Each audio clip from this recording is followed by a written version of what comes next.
que nós vamos começar. O pastor Augusto começou hoje pela manhã, e eu vou começar a ministrar hoje, que é unidade para conquista. É dentro desse tema, é dentro dessa visão de que nós fomos chamados para viver em unidade. Ou seja, sem unidade nós não vamos viver o propósito de Deus. Jesus, quando orou em João 17, ele diz assim: Pai, faz deles um, para que o mundo creia que tu me enviaste. Então, na verdade, esse evento de semana que vem está dentro dessa visão aqui, de que nós precisamos unir forças. A nossa igreja, por ser uma igreja antiga, uma igreja de 121 anos, ela tem várias gerações de cristãos dentro dela. Não é? Tem pessoas que estão aqui na igreja desde o nascimento e elas já têm 90 anos de idade. Não é? Tem pessoas que se converteram aqui há 50 anos atrás. Tem pessoas que se converteram há 10, há 20, há 5, há 4, há 3 anos. Não é? Há um mês atrás. Não é? E isso gera em nós experiências diferentes de igreja. Não é? E às vezes, se por um lado isso é muito rico, por outro lado, às vezes isso se torna impedimento para o nosso crescimento. Não termos várias gerações, mas nós permanecermos cada um no seu cantinho. Entendeu? Ter várias gerações já é uma bênção. A igreja está durando, né? Está permanecendo. Fala assim, graças a Deus. O problema é quando eu conservo a experiência que eu tive há 10 anos atrás, há 20 anos atrás, há 50 anos atrás, há 60 anos atrás, e fico na expectativa que a igreja repita a experiência que eu vivi há décadas atrás, há 1 ano atrás, às vezes há 2 anos atrás. Ah, pastor, bom era quando eu cheguei aqui. Quando eu cheguei aqui, o senhor estava num negócio de tempo favorável, né? Quem chegou nessa época aqui? Tempo favorável, né? André chegou nessa época, tem mais gente, né? Que chegou, estava no negócio de tempo favorável. Bom era aquela época, não é? Bom era na época que o pastor Alain estava aqui, que o pastor Júnior estava aqui, que o pastor Islam. Não. Bom é hoje. Fala para o teu irmão, bom é hoje. Fala. Hoje é o dia, esse é o tempo de Deus na nossa vida, amém, irmãos? Não há nada que a gente possa fazer com ontem.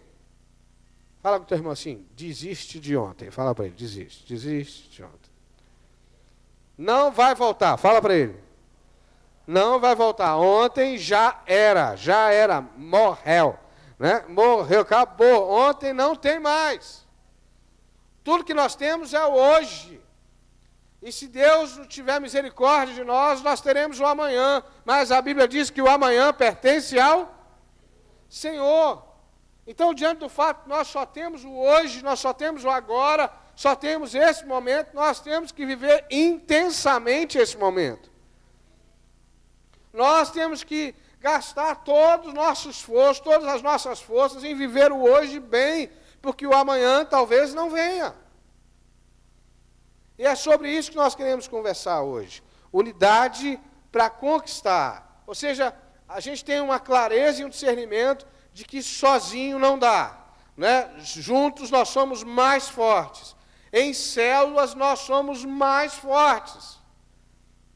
Vivendo como discípulos de Jesus, nós vamos mais longe. E é sobre essa unidade, alguns pilares dessa unidade, alguns valores dessa unidade que eu quero conversar com você hoje. Pode deixar projetado aqui, Vinícius, ao longo da pregação, quando não tiver o texto bíblico, pode deixar aqui para a gente, por favor. A luz está ótima assim também, talvez se pudesse ler só aqui em cima de mim um pouquinho. Eu quero convidar você a abrir Números capítulo 13, Números, na verdade, 14, de 6 a 10. Livro de Números, capítulo 14, versos 6 a 10. Mesmo assentado, você pode acompanhar comigo Números 14, de 6 a 10.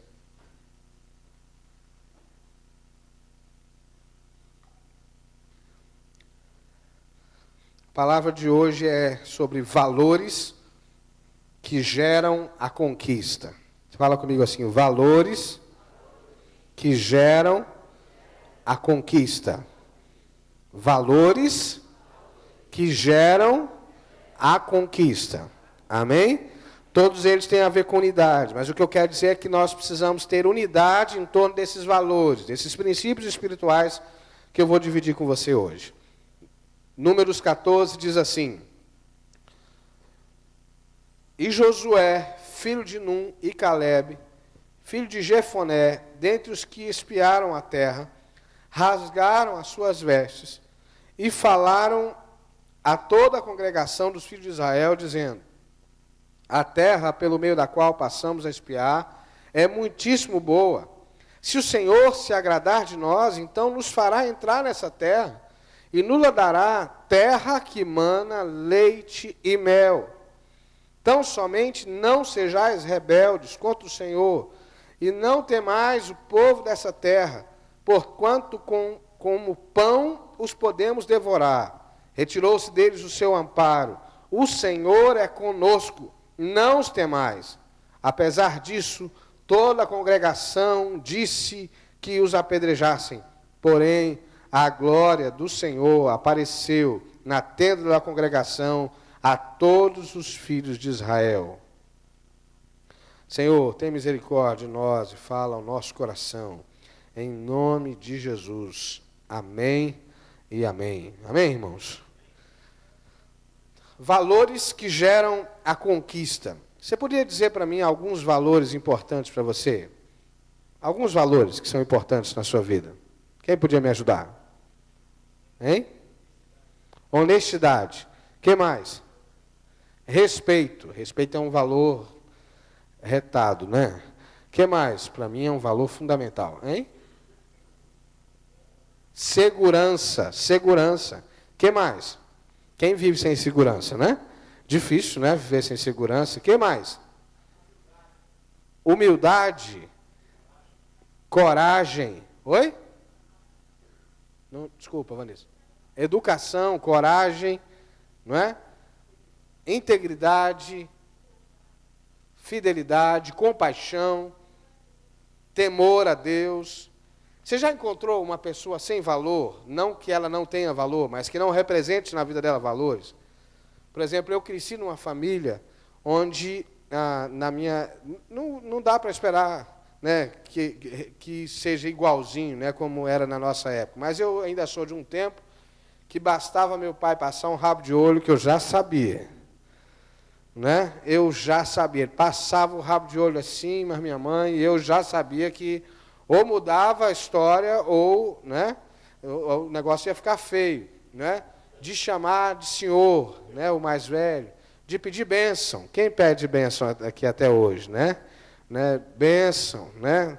Até hoje eu peço bênção, meu pai. Né? E não é nem bênção, é benção. Né? Ela benção, pai, benção. Né? Uma outra coisa que a gente tinha lá na nossa casa, que é um valor, né, era que a gente falava assim, lá em Minas, né, dorme com Deus, né? E ela respondia, dorme com Deus, meu filho, né? Lá no quarto, né? Bem essa mãe, dorme com Deus, meu filho, na hora de dormir também, não era só na hora de encontrar, né? De respeito, né? De não levantar a voz para uma pessoa que representa autoridade, não é verdade? Não tem isso? Né? De comer de boca fechada, né? Né? De ter consideração, os valores, eles dão estrutura para a vida que a gente quer ter. Você pode arrumar, são como as colunas de uma casa. Se não, uma vida e uma igreja que não tenha claro quais são os seus valores, ela não se estabelece. Porque cada hora ela abraça valores diferentes. Sabe aquela pessoa que está sempre na moda?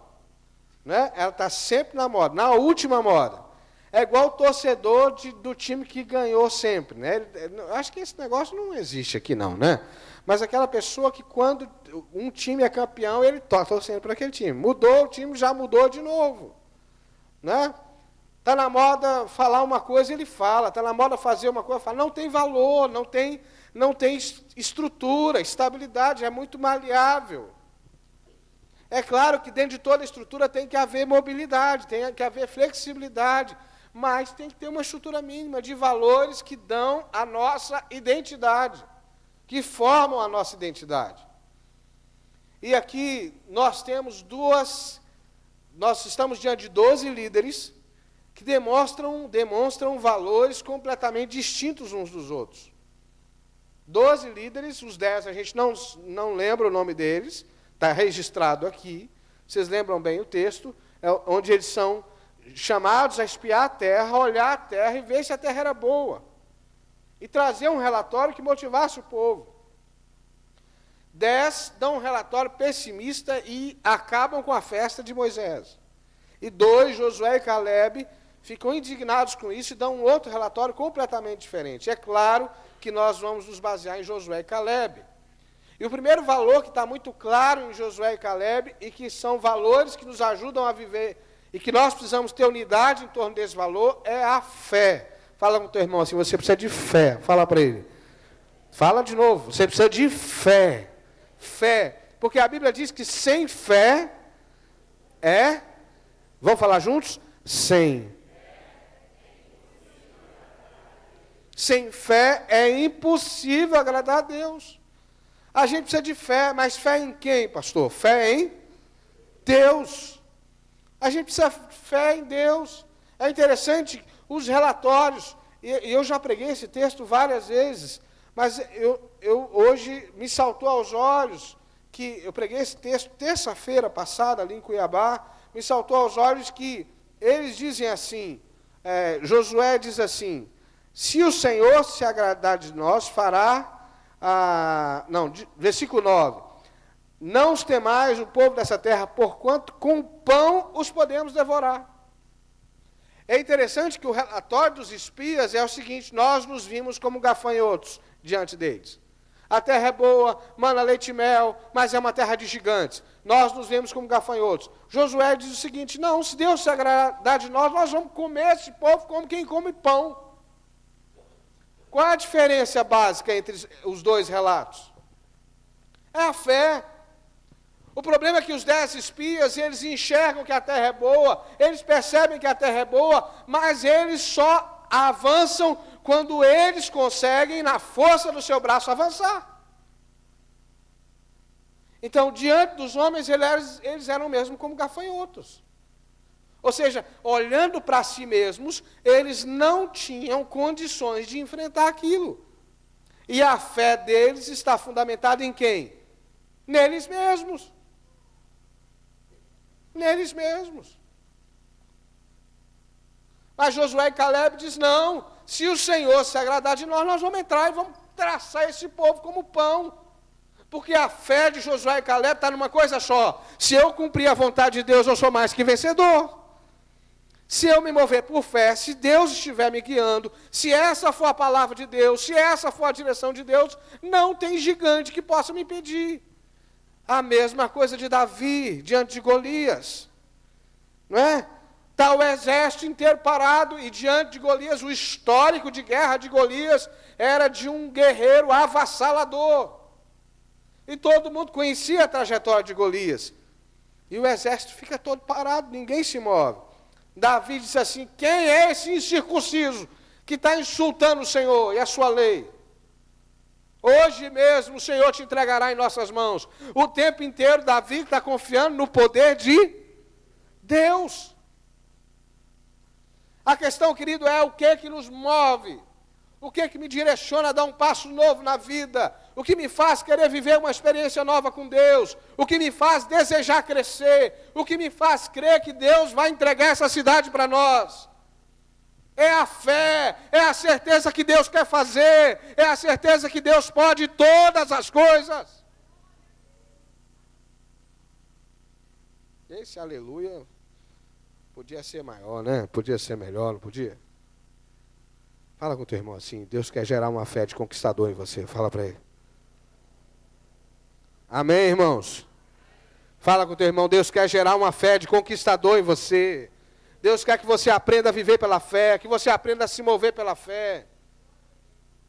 Querido, a gente pode ser racional quanto quiser, mas não para mexer com as coisas de Deus. A gente não precisa abrir mão da razão, mas eu escolho sujeitar minha razão à revelação. Amém ou não amém? Você entende? Viver pela fé não é ser irracional, mas é submeter a razão à soberania de Deus. A Bíblia diz que o animal conhece o seu dono. Eu estava viajando, a Ângela estava falando comigo no Viva Voz e disse que a nossa cachorra, tem 3 lá em casa, mas que uma das nossas cachorras, a mais nova, né, a Nina, né, se tem alguma Nina aqui, por favor, me perdoe. Mas disse que a Nina estava balançando o rabo lá, ou seja, ela nem me viu, mas ouviu a minha voz e reconheceu a minha voz. Se os bichinhos que nem são tão inteligentes como você, nem são tão cheios do Espírito como você, reconhecem a voz do dono, por que é que nós não vamos reconhecer a voz do nosso Senhor? Por que que não há unidade em torno do que Deus já falou? Por que que a gente gasta tanto tempo, às vezes, tendo que convencer um crente que fazer discípulo é a tarefa mais básica da igreja? Por que que a gente fica suando a camisa para dizer para o crente que tem que dar testemunho, que tem que amar o seu irmão, que tem que ter misericórdia do seu irmão, que tem que ser gracioso, que tem que ter uma vida abundante, que precisa orar? Porque falta fé.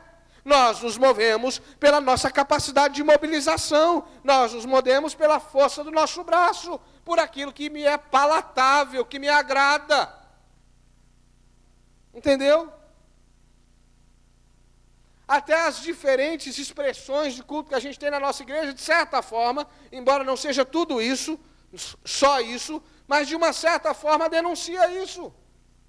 A gente vai no culto que a gente gosta mais. Se por um lado tem um pouco de sentido de que cada um se sente à vontade de uma forma, e Deus respeita isso, Deus não tem problema disso, contanto que você cultue. Se por um lado isso é verdade, por outro lado não, por outro lado tem a ver com o culto de nós mesmos. Entendeu? Tem a ver com o culto da nossa vontade, do que a gente acha que é bom, do que a gente acha, e eu estou falando de mim também, tá bom? Do que a gente acha que é bom, do que a gente acha que é verdadeiro, do que a gente acha que é melhor. Sabe, queridos, Deus está nos chamando a uma vida de fé, a uma vida cheia de fé, a uma conduta cheia de fé, onde a revelação, e presta atenção, a Bíblia diz a fé vem pelo ouvir a palavra de Deus. Não há fé sem revelação, não há fé só por conhecimento. O diabo conhece a palavra de Deus e não tem fé. A gente pegou o ouvir e traduziu por conhecer. Está cheio de gente endemoniado na rua, que cita a Bíblia de cabo a rabo para você, que sabe da Bíblia às vezes mais do que eu. Não é conhecer o texto bíblico que traz fé, é se mover pela revelação. Não é pelo que eu acho, eu sinto, eu quero, podia ser assim, se fosse assado. A pergunta é, qual é a revelação de Deus para nós? Qual é a direção de Deus para nós? E porque eu creio que Deus está me dando a direção, eu me movo por fé, eu me mobilizo, eu quero viver isso, eu ando, eu trabalho, eu me envolvo, eu cedo a minha vida para viver o que Deus revelou para viver. Já faz algum tempo no meu ministério, já tem algum tempo, mais de 10 anos, que eu desisti de convencer crente a viver o que Deus tem para ele. Eu descobri que não tem jeito de convencer ninguém, só o Espírito convence. Então o que eu faço é o que Deus faz comigo. Eu amo, eu sou gracioso, eu mando recados de amor, mas não vou tentar te convencer, porque é só por fé. Ou você vai ter a revelação do que Deus quer fazer e vai obedecer, ou não vai. Porque do mesmo jeito que nos dias de Davi, havia uma multidão que não creu e só Davi viveu a vitória.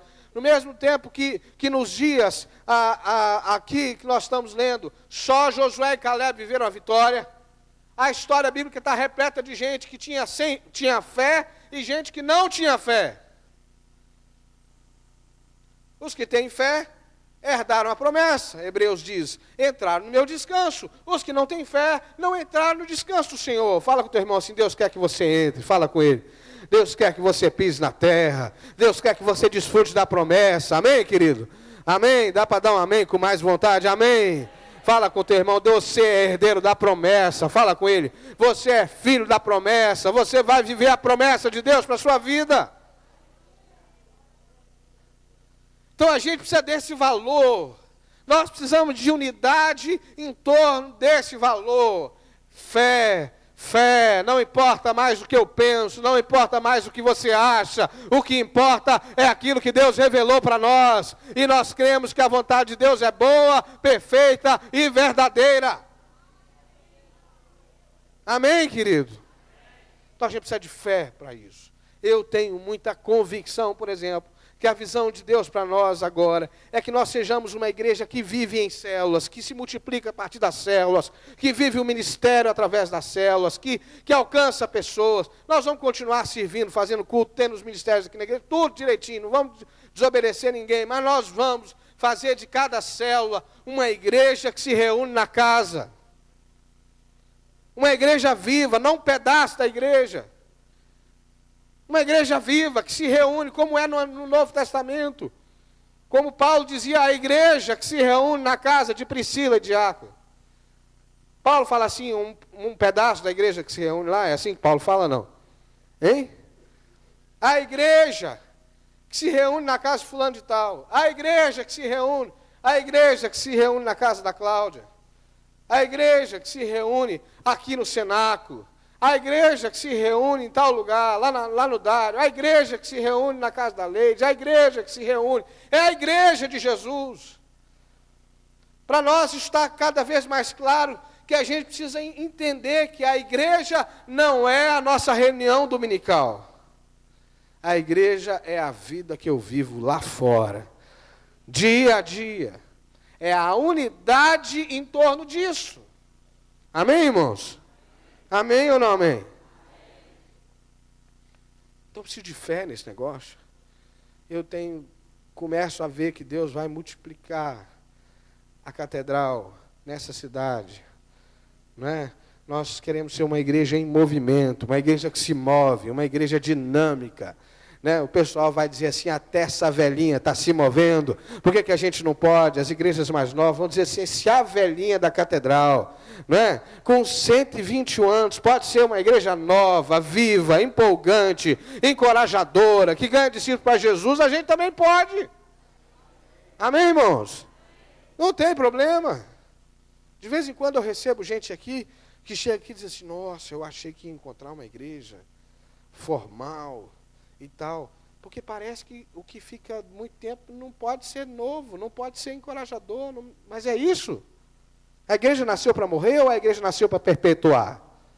Amém, irmãos? Fala com assim, nós somos eternos, para a glória de Deus. Fala com o teu irmão. Eternos. Se Jesus não voltar daqui a 100 anos, nós vamos comemorar 221, né? Quem sabe o pastor Guto ainda vai estar aí com vocês, né? Né? Que ele é menino, né? Vai aqui, né? Então, nós vamos comemorar 221, mas nós vamos estar vibrando, falando com a juventude, falando com as crianças, falando para os casais, falando para todo mundo. Porque nós cremos firmemente que Jesus nos plantou para marcar a nossa geração. Amém? Eu vou até conversar com a liderança da igreja. A gente tem muito respeito pelos irmãos que nos precederam. Mas nós vamos arrumar um lugarzinho carinhoso para os pastores que eles já estão no céu, né? Aqui eles já estão no céu. Para aquele mural dos pastores que está ali embaixo. E nós vamos colocar ali a visão de Deus para a cidade. Aonde a gente quer chegar.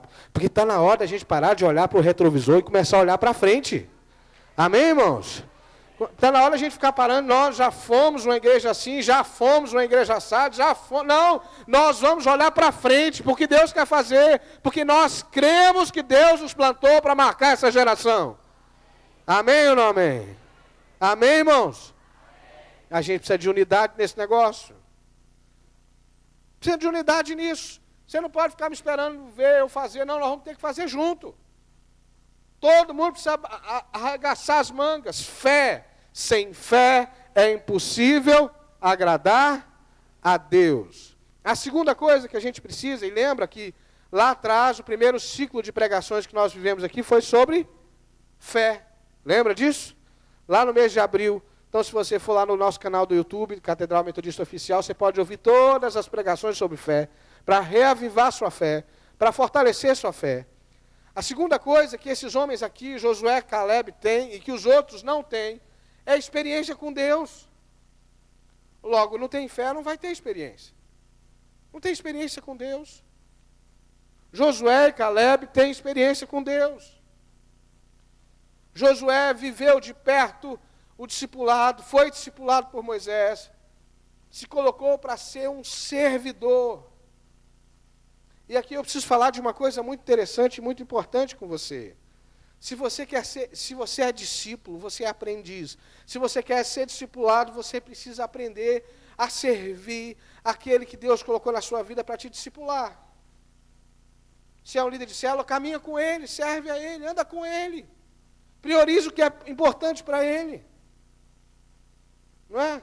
Anda com as pessoas que estão edificando a sua vida, que são exemplo para você, que são inspiração na sua vida. Busca e vai além, como Eliseu, que pede uma unção dobrada da unção de Elias. A gente precisa de experiência com Deus. Enquanto Moisés estava recebendo as tábuas da lei, quem estava lá? Josué. Enquanto Moisés pede para ver a face do Senhor e Deus deixa ele ver o Senhor pelas costas, quem estava lá? Josué. A questão é que muitas vezes a nossa experiência com Deus, ela se resume a uma experiência religiosa de um culto. A experiência dos 10 espias não é uma experiência de quem tinha passado por Faraó, pelo Mar Vermelho, pelo deserto. Eles estavam lá, mas não viveram a experiência. Eles estavam lá, mas não viveram. Josué viveu. Fala com o teu irmão assim, experiência não passa por osmose. Fala para ele. Você tem que participar. Lembra da propaganda famosa do Gelol? Não basta ser pai, tem que participar. É interessante, os caras estavam lá o tempo todo. Viram Moisés crescer, viram Moisés falar com o faraó, viram Moisés, o Mar Vermelho se abrir, viram tudo, mas é como se nada tivesse acontecido. Porque eles, pessoalmente, não viveram aquela experiência. Entendeu? Eles não se abriram para aquela experiência. A mesma coisa Eutico, lá no Novo Testamento. Paulo está pregando, o fogo está descendo, a casa está cheia de luz, mas Eutico está sentado no terceiro andar, e ele dorme. Quem já cochilou no volante aqui? Além do pastor Augusto. Mais alguém? É horrível. Hoje, por 2 vezes, quase que cochilei. Hoje, por 2 vezes, foi. E me assustou, porque eu estava bem, brincando, falando com as crianças. Não estava um silêncio mórbido no carro. Mas eu estava muito cansado de 2 dias intensos de conferência, levantando cedo e dormindo muito tarde. E pela primeira vez na minha vida, hoje, eu vi o carro indo para as tartarugas no meio não vi não, né? Eu ouvi. O pastor Guto viu o barranco quando aconteceu, não foi, pastor Guto? Não é? É horrível. Mas quando você não está inteiramente naquilo que você está vivendo, às vezes as coisas acontecem e você não vê. É engraçado que é possível conversar com algumas pessoas aqui, e cada uma vai dar uma descrição da igreja, do culto, do momento. Porque a sua energia está em outro lugar. Seu foco está em outro lugar. Tem pessoas que eu converso e que está tudo ruim, não consegue ver avanço nunca. Nunca. Não é? Está tudo ruim, está sempre ruim, tem sempre problema, tem sempre dificuldade. Tem outras pessoas que só vê céu aberto o tempo inteiro, anjo subindo, descendo, carruagem de fogo e tá, por aí vai. Tem gente que não vê nada, nem bom nem ruim. Esse ainda é pior, né? Meu Deus, você viu que? Não, nada. Estou sentindo nada. Para você ter experiência, você precisa se submeter à oportunidade que Deus está dando. Amém? Você precisa se submeter à oportunidade que Deus está dando. Se você ficar esperando acontecer para depois você ver se vai rolar, não vai acontecer. Você pode até ter uma outra experiência, mas essa experiência você não vai ter. Não é? Quem já andou de... Ou às vezes você fica replicando uma experiência de uma coisa para outra. Sabe aquele negócio, como é que é o nome daquele brinquedo? Hein? Não, de parque de diversão, que é kamikaze, né? Aquele... Hein? Tem o Viking e tem o outro, que vai lá em cima. É o kamikaze, né? Eu tenho um amigo, que ele era do interior, né? E a gente ele morava em Belo Horizonte na época. Aí eu fui com ele no kamikaze. Né? Fui com ele no kamikaze. E eu achava, era garoto, né? Eu achava o máximo, garoto assim, eu tinha uns 18 anos. Aí bati o pé, fiz barulho e tal. Aí nós saímos do kamikaze e fomos para o barco Viking. Quando ele entrou no barco Viking, sabe o que ele fez? Ele fechou os olhos, começou a confessar os pecados. E dizia, Jesus tem misericórdia. Um marmanjo assim, seminarista, né? Marmanjo assim, não vou falar o nome dele não, ele é pastor aqui pertinho, aqui em Minas. Ele fechou os olhos e achou que o barco Viking ia fazer a mesma coisa que o kamikaze, só que o barco Viking não tinha proteção, não era coberto, ou seja, ele transferiu para cá a experiência de lá. E foi uma cena hilária. Tinha uma criancinha pequenininha, rindo, brincando, e ele lá de olho fechado, Jesus tem misericórdia da minha vida. Literalmente ele achou que ia morrer. Porque ele transplantou uma experiência de um lugar para o outro. Às vezes você se fecha porque você teve uma experiência negativa com um determinado tipo de coisa e não vive uma outra experiência. Ou às vezes você espera que uma experiência muito positiva que você viveu num determinado tempo se repita. E você fica procurando aqui no hoje aquela experiência de lá, mas não vai acontecer. Essa é uma postura inadequada. Deus tem uma experiência fresca, nova para você hoje. Amém, irmãos? Não dá para transferir a experiência de um lugar para o outro, de um tempo para outro. Você precisa, por isso que o nome é experiência.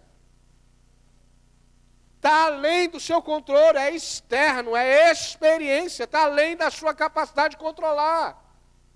Você vive, você mergulha, a experiência, de certa forma, é maior do que você na hora que você está vivendo. Então Deus está falando e nós temos que ter unidade nisto. Nós estamos abertos ao novo de Deus, amém? Quem está aberto ao novo de Deus aqui? Então diga comigo assim, eu sou uma igreja cheia de fé e aberta a experimentar o novo de Deus.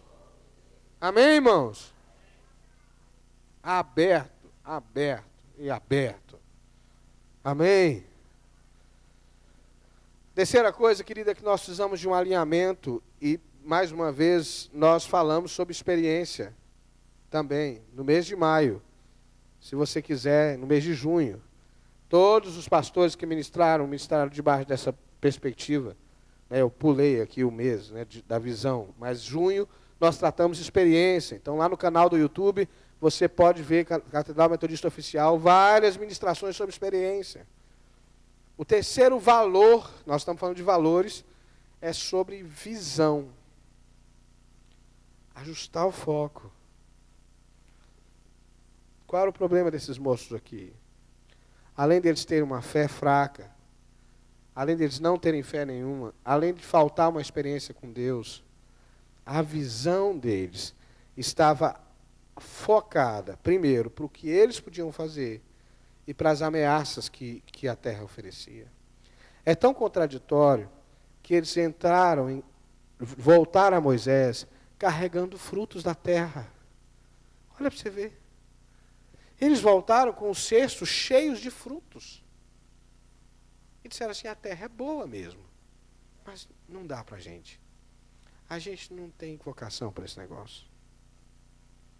Você já falou isso de você? Não, isso é para outra pessoa. Essa terra não é para nós, não. Pastor Evandro, esse negócio, né? Eu parei de falar que eu queria 10% da cidade, mas eu quero, porque teve gente que achou que eu queria 10% do dinheiro. Né? Ô irmão, né? A gente estava falando de vidas, né? Mas é porque às vezes o coração das pessoas, o mercado está, né, 10% da cidade. Né? Tem gente que diz assim, é muito. Não é muito, não. Eu ontem estava ouvindo um moço que ele tem um pouco mais de 60 anos. Deus levantou o ministério dele.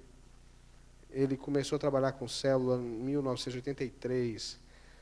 Aposentou e passou para o filho. O nome dele é Larry Stockstill. Esse moço hoje tem um ministério que se chama Surge Project. Que Surge é levante. Esse moço, através do ministério dele, já plantou 22 mil igrejas. 22 mil igrejas. Tem uma igreja grande aqui no Brasil que está ganhando gente, ganhando gente assim de rodo, um monte, que estava se mudando para São Paulo e adiou a mudança de plantação de igreja em São Paulo porque não tinha dinheiro. Ele bancou, disse, não, se o problema é dinheiro, a gente vai bancar a plantação dessa igreja. 22 mil igrejas, e o homem está vivo. Cheio de graça, teve 6 filhos. 6 filhos. Hoje o filho dele é o pastor sênior da igreja onde ele estava pastoreando. 22 mil igrejas. Não é? Por que a gente não pode? Por que a gente vai apequenar a nossa visão? É por causa dos defeitos? Não, pastor, é porque, aqui, ó, olha aqui. Meu irmão, nós não vamos ficar certo para depois. Não, a gente vai se arrumando. Amém?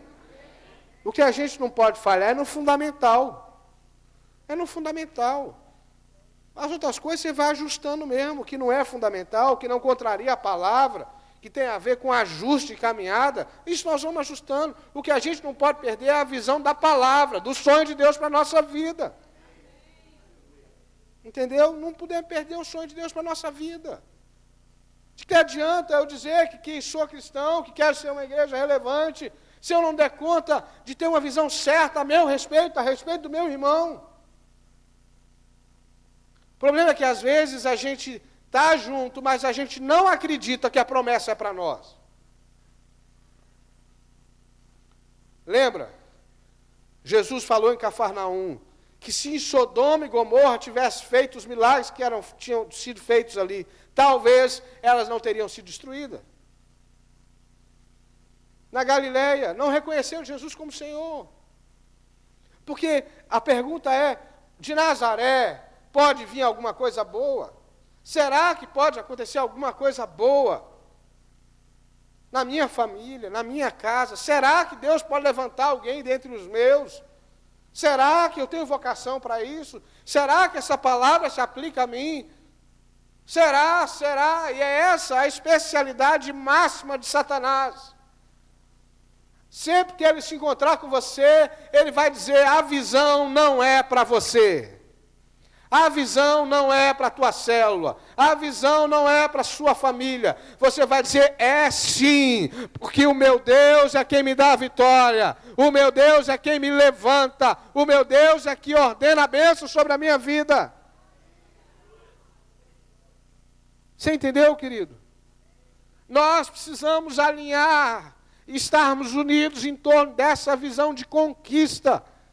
Deus te chamou para ser um conquistador, uma conquistadora. Deus te chamou para deixar um legado nessa terra. Deus te chamou para fazer diferença. E isso é para você. Fala com teu irmão, é para você. Fala para ele. É para você. Você que recebe? Pergunta a ele. Recebe ou não recebe? Hein? Ontem eu ouvi um testemunho de um pastor. Ele fala como um veterano, mas o garoto tem 28 anos. E olha a visão que Deus deu a ele. Ele ouviu falar de Jesus aos 20 anos. 18 anos. Mas ele disse o seguinte, eu com 12 anos de idade, 13 anos de idade, meus pais estavam viajando, na verdade a mãe dele, o pai já não morava em casa mais, e na minha casa um meu amigo me ofereceu maconha, aos 12 anos de idade. Aos 12 anos de idade. E eu experimentei maconha. Dali, não eu, né? Ele. Eu, graças a Deus, não vivi essa experiência. Graças a Deus. Essa é uma experiência que eu não tenho. Né? E aí ele disse que de repente está ali dizia, o pastor não sabia, né? Mas eu não experimentei. Se você experimentou e se livrou dela, glória a Deus. Né? Se não, ainda aqui é lugar de libertação. Amém? Mas ele experimentou aos 12 anos, depois misturou crack, LSD, e ele virou um traficante, virou alguém que comercializava isso. Com 12 anos de idade. Aos 18, Deus o alcançou e ele se converteu. E olha a visão que Deus deu para ele. Ele disse assim, olha, se eu aos 12 anos de idade, há 10 anos atrás, fui alcançado com drogas, como é que é hoje? O que é que os meninos de 12 anos de idade estão vivendo? E sabe o que Deus fez com ele? Deus gerou nele um desejo de pregar para adolescente. Ele começou uma célula de adolescentes com 18 anos, 18 para 19 anos. A célula já cresceu, multiplicou. Ele virou coordenador, virou supervisor, virou pastor. E a paixão dele é chegar aos adolescentes antes que aquele que oferece droga chegue. Porque ele sabe que na vida dele, com 12 anos, ele foi alcançado. E ele falando disso com uma paixão avassaladora. Sabe por quê? Porque quando eu reconheço o chamado de Deus para a minha vida, não precisa, irmãos, de muito de muito, não, declarar a minha vida. Você está entendendo? A gente precisa entender que a visão é para a nossa vida e começar a colocar essa visão em prática. Começar a colocar essa visão em prática. Que você foi chamado para fazer diferença. Amém? Fala com o teu irmão assim, você foi chamado para fazer diferença. Não tem ninguém no banco de reserva, não tem ninguém descartável, não tem ninguém que não presta, não tem ninguém que não pode frutificar, não tem ninguém que não pode fazer diferença. Todo mundo foi chamado para fazer diferença. Essa visão precisa estar clara. A gente precisa alinhar essa visão. E por fim, a gente precisa de acordo, de aliança, que é o tema desse mês, de unidade. Sabe por quê? Porque se eu tenho fé só para mim, não serve. Se a minha experiência vale só para mim, também não serve. Se a minha visão é só minha, ela é minha, só minha, então ela não serve também porque vai gerar divisão. Cada um vai ter uma visão. Não basta ser um visionário. A gente precisa ter unidade na visão. Entendeu? É tão rico, o bispo Mano acabou de ser eleito, e ele chegou dizendo assim, eu reconheço que a visão que Deus deu ao bispo Paulo é a visão de Deus para a igreja. E nós vamos buscar o evangelho para cada pessoa, um grupo de discipulado em cada rua, uma igreja em cada bairro, e vamos alcançar 1 milhão de discípulos até 2021. Ele tem uma visão de igreja? Tem. Mas é uma visão que é maior do que eu. É maior do que a minha visão pessoal. Que bom que você tem uma visão pessoal. Mas a menos que você vai sair e abrir uma igreja para você, aqui você precisa se alinhar à visão que Deus deu para essa igreja como um corpo. Porque senão você vai acabar gerando divisão. E isso, divisão, combina com o diabo. E não com o reino de Deus. Entendeu? Deus está nos chamando a juntarmos as nossas forças. A alinharmos o nosso esforço, a dizer assim, juntos nós somos mais fortes, juntos nós vamos mais longe. Tem uma fala do MMI, né, que sozinho você vai mais rápido, mas juntos a gente vai mais Mais longe, mais longe, mais longe, nós queremos ir mais longe, nós queremos conquistar mais, nós queremos fazer diferença, e tenha certeza disso, quando a igreja estiver prosperando, a tua família já estará prosperando muito antes da igreja. A igreja é muitas vezes o retrato da nossa casa. A igreja às vezes não prospera porque a minha casa não prospera. Porque eu não honro a minha casa, porque eu não honro os filhos, porque eu não honro a esposa, porque não há lugar para Deus na minha casa. E a igreja, o ajuntamento é só o retrato dessa junção. Se eu e você alinharmos a nossa visão no chamado de Deus para a nossa vida, com certeza, a sua família, os seus filhos, a sua casa, vai ser alcançado primeiro, porque a mudança começa dentro da nossa casa. A mudança começa dentro de casa, começa dentro da nossa vida. Eu quero que os meus filhos tenham sede do Senhor. Eu quero que a minha casa seja um lugar de adoração ao Senhor. Que a minha família seja um lugar de adoração ao Senhor.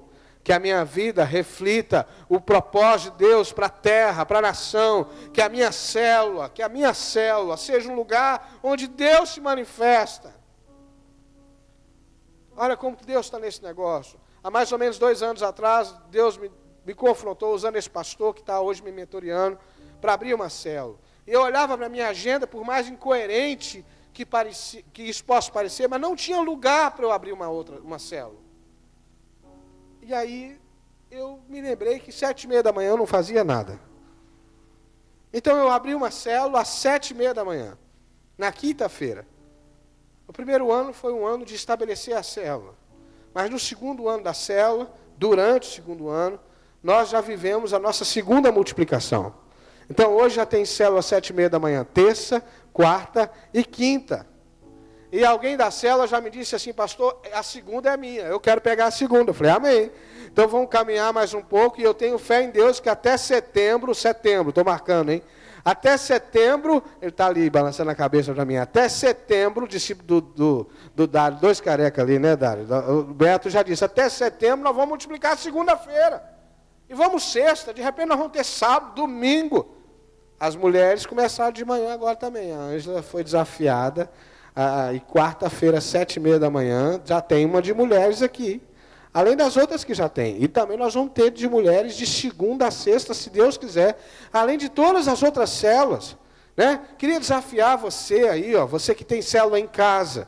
Né? De repente você vai desafiar, vamos colocar uma meta para os seus discípulos. Olha, nós queremos alcançar todos os dias da semana. O pessoal que reúne na igreja, nós queremos alcançar todos os dias da semana.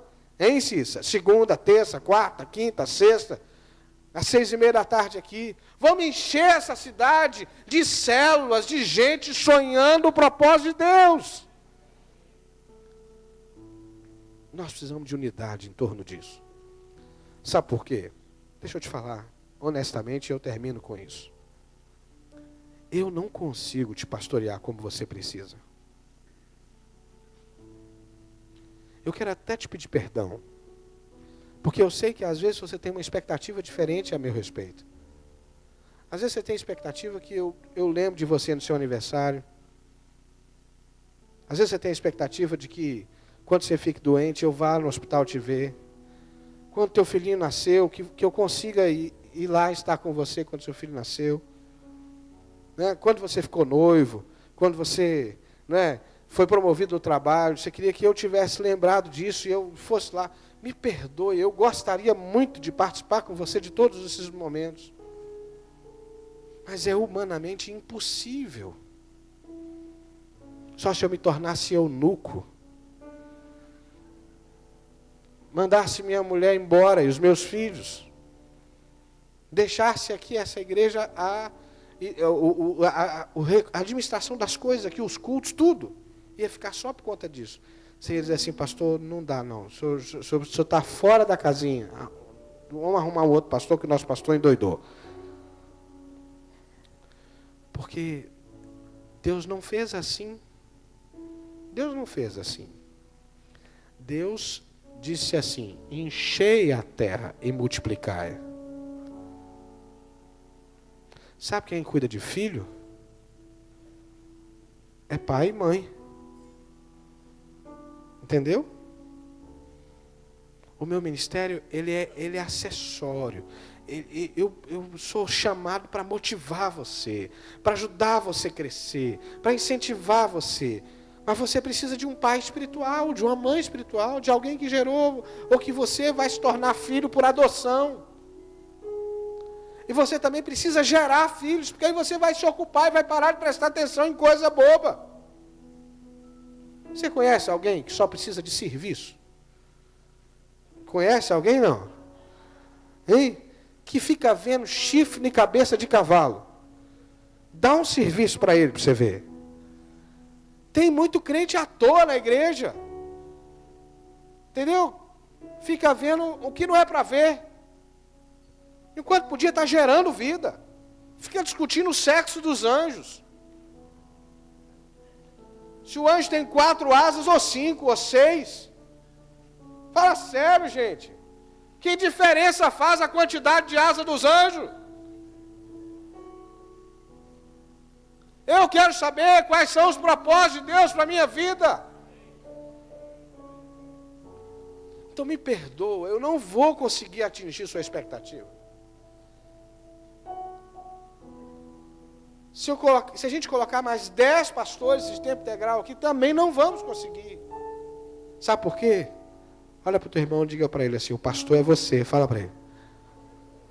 O pastor é você. Eu quero te ajudar a ser pastor. Porque já tem bastante tempo que Deus me chamou para viver isso. Eu vivo isso há bastante tempo. Eu quero te ajudar a ser pastor. Você aceita ser ajudado? Eu quero te ajudar a ser pastor. Mas fala com o teu irmão, o pastor é você. Fala para ele. O pastor é você. É você que precisa ativar o teu ministério. E aí, quando a gente entende isso, 2 coisas acontecem. Eu me percebo necessitado de ser pastoreado. E aí eu procuro os meios para ser pastoreado. Quando João mandou que André e Filipe fossem atrás de Jesus, eles queriam seguir Jesus, eles chegaram para Jesus e perguntou assim, onde é que o senhor mora? Onde é que o senhor assiste? O que é que o senhor está fazendo? Jesus é aqui, vem comigo. A gente precisa parar com essa síndrome de ovelha perdida no meio de um rebanho de achados. Você conhece a síndrome de ovelha perdida? Quem conhece a síndrome de ovelha perdida? Hein? Não conhece? O que é que a Bíblia diz? Que o pastor amado deixou as 99 no aprisco, em segurança. E foi atrás da ovelha perdida. Ela estava ferida, machucada. Então ele carregou a ovelha nos braços e trouxe para o aprisco em segurança. A ovelha foi achada, limpa, cuidada. Só que dentro do aprisco, ela fica no cantinho, se batendo, tremendo, e dizendo assim, onde está o pastor que não me vê aqui? Ela continua com a imagem de perdida, mas ela já foi achada. Ela já foi achada. Está na hora dela se envolver no rebanho, brincar de ovelhinha, brincar de pular, crescer, produzir lã e procriar. Vai ficar lá no cantinho se batendo, procurando o pastor, achando que ainda está perdida. Você já foi achado. Você já foi achado. Está na hora de dar fruto. E nós vamos continuar procurando o perdido, gastando as nossas forças para que a igreja se volte para os perdidos. Esse é o chamado da igreja. Para isso que a gente foi chamado. Se você precisa de cuidado, você precisa ir para uma célula. Você precisa ir para uma célula. Vai para uma célula. Se o líder da célula pisar na bola com você, fala com a gente que a gente ajuda ele. Ele vai aprender a tocar a bola. Mas vai para uma célula. Vai para uma célula. Se envolve na vida da igreja. Você vai ser cuidado. Você vai crescer. E você vai frutificar. Porque este é o propósito de Deus para a sua vida. Amém, irmãos? Dá para a gente fazer acordo em torno disso? Amém? Então eu queria te convidar a ficar em pé.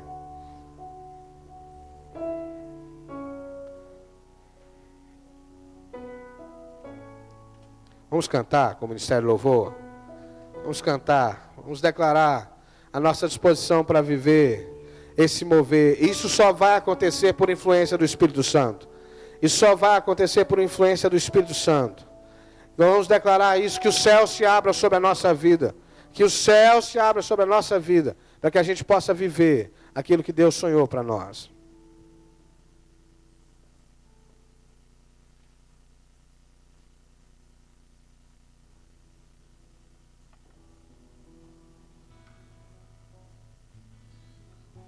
Se você entende, essa é uma palavra para toda a igreja. Mas se você entende que você precisa de uma aliança mais profunda nessa direção, se você quer andar em unidade para conquistar, eu queria que você fizesse diferente hoje. Queria que você reunisse mais 2 pessoas, chamasse mais 2 pessoas e viesse ao altar com essa pessoa. Se assim, me ajuda, vamos ficar junto? Me ajuda em nome de Jesus. Você pode fazer isso? Quando nós cantarmos, você pega mais 2 pessoas e venham até o altar.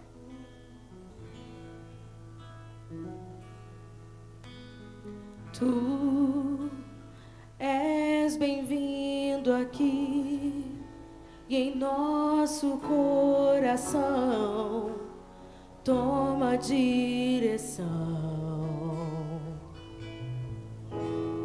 Deus, fogo consumidor, sem impedimentos vem, face a face, Senhor.